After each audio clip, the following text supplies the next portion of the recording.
مختلفې دعاګانې. د توبې ویستلو دپاره دعا، او که دی د استغفار سره راوړی تاسو ته مه ووایي که نه.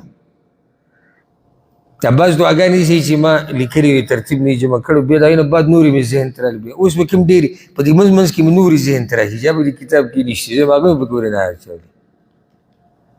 نو کمې زیاتې لازم کېږي. الله دې موږ ټولو ته عفو وکړي. خو د هغه کمې زیاتې نه دی چې سړی پې ګناهګاري، چې ترتیب پکار چې داسې وکړي داسې وکړي.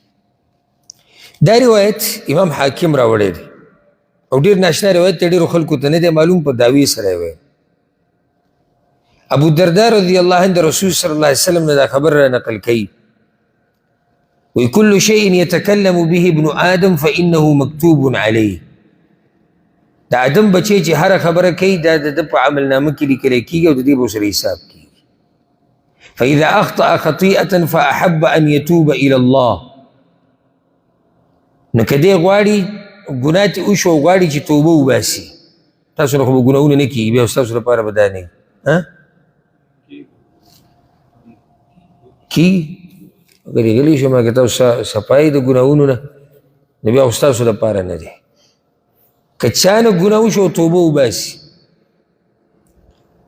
دی دې الله رب العزت ته لاسونه اوچت کړي، عبادت خانې ته ورشي، دا ډېره ښه ده، جومات ته ورشي، فلیمدد یدیه الی الله، والله ته لاسونه اوچت کړي، عاجزي ده، او بیا دا ووایي اللهم انی اتوب الیک منها لا ارجع الیها ابدا.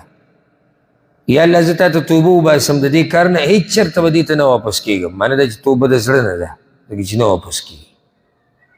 رسول الله صلی الله علیه وسلم فانه یغفر له ما لم یرجع فی عمله ذلک. الله رب العزت به ده ته بخښنه وکړي، د توبه به قبوله کړي چې څو پورې دې کار ته واپس شوی دی.